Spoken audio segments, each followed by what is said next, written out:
Party हित के बारे में नहीं सोचा है। इस अलायंस को हम सफल करवाएंगे। इंडिया अलायंस चुनाव लड़ेगा और हम दिल्ली में भी जीतेंगे, हरियाणा में भी जीतेंगे, गुजरात में भी जीतेंगे, गोवा में भी जीतेंगे। लोकसभा चुनाव से पहले विपक्ष की एक और डील डन हो गई है। आज यानी 24 फरवरी को कांग्रेस और आम आदमी पार्टी की ज्वाइंट प्रेस कॉन्फ्रेंस में 5 राज्यों के लिए गठबंधन का ऐलान कर दिया गया है। दोनों पार्टियां दिल्ली, गुजरात, हरियाणा, चंडीगढ़ और गोवा में चुनावी मैदान में एक साथ उतरेंगी। हालांकि पंजाब में गठबंधन का ऐलान नहीं हुआ है। दिल्ली की बात करें तो दिल्ली में कुल 7 लोकसभा सीटें हैं। इनमें से 4 सीट पर आप लड़ेगी, जिसमें नई दिल्ली, पश्चिम दिल्ली, दक्षिण दिल्ली और पूर्वी दिल्ली शामिल हैं।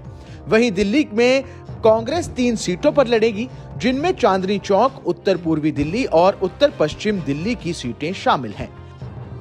दिल्ली में 4-3 के फॉर्मूला पर कांग्रेस दिल्ली अध्यक्ष अरविंदर सिंह लवली का क्या कहना है, आइए आपको सुनाते हैं।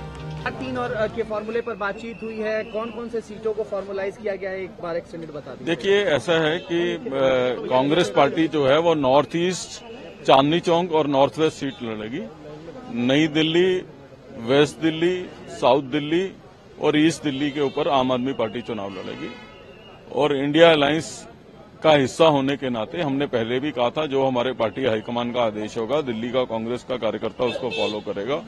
मजबूती के साथ हम दिल्ली की 7 सीटों के ऊपर काम करेंगे, चुनाव लड़ेंगे, चुनाव लड़वाएंगे और इसके सुखद परिणाम जो है वो आने वाले दिनों में मिलेंगे। इनकलकेटेड एडवर्टाइजमेंट की भी बात निकल करके सामने आ रही है। साझा रैलियों को हम कब तक एक्सपेक्ट करें? जी, निश्चित तौर पे जब आप अलायंस में लड़ते हैं तो आप कॉमन मिनिमम प्रोग्राम भी बनाते हैं, आप जो है मिलके चुनाव भी लड़ते हैं, तो ये सब चीजें होंगी जल्द। आप किस सीट से चुनाव लड़ने वाले हैं? मेरा काम चुनाव लड़वाने का है। चलिए आपको बाकी 4 राज्यों के सीट बंटवारे के बारे में भी जानकारी देते हैं। गुजरात की 26 सीटों में से 24 पर कांग्रेस और सिर्फ भरूच और भावनगर यानी 2 सीट पर आप लड़ेगी।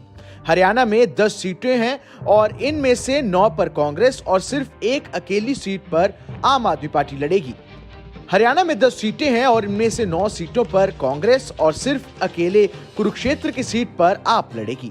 वहीं चंडीगढ़ लोकसभा की सीट और गोवा की दोनों सीटों पर कांग्रेस ही लड़ेगी। इस गठबंधन में गुजरात, हरियाणा, गोवा और चंडीगढ़ में कांग्रेस को ज्यादा सीटें मिलने पर आपकी आतिशी ने क्या कहा, आप भी सुने। पार्टी हित के बारे में नहीं सोचा है और देश हित को आगे रखते हुए दोनों ही पार्टियां, चाहे कांग्रेस पार्टी हो चाहे आम आदमी पार्टी हो, इस बात के प्रति प्रतिबद्ध थी कि इस अलायंस को हम सफल करवाएंगे। और देखिए, किसी भी अलायंस में कुछ कॉम्प्रोमाइज एक पक्ष करता है, कुछ कॉम्प्रोमाइज दूसरा पक्ष करता है। तो कुछ कॉम्प्रोमाइज आम आदमी पार्टी ने किया, कुछ कॉम्प्रोमाइज कांग्रेस पार्टी ने किया, लेकिन अब मिलकर मजबूती से इंडिया अलायंस चुनाव लड़ेगा और हम दिल्ली में भी जीतेंगे, हरियाणा में भी जीतेंगे, गुजरात में भी जीतेंगे, गोवा में भी जीतेंगे। इस गठबंधन को लेकर दोनों पार्टियां सकारात्मक हैं, लेकिन 5 राज्यों में एक साथ चुनाव लड़ने वाली दोनों पार्टियां पंजाब में आमने सामने होगी। पंजाब की 13 लोकसभा सीटों पर कांग्रेस और आप में सहमति नहीं बनी है।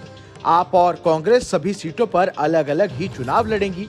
दिल्ली के मुख्यमंत्री अरविंद केजरीवाल ने पंजाब में 10 फरवरी को इसका ऐलान भी किया था।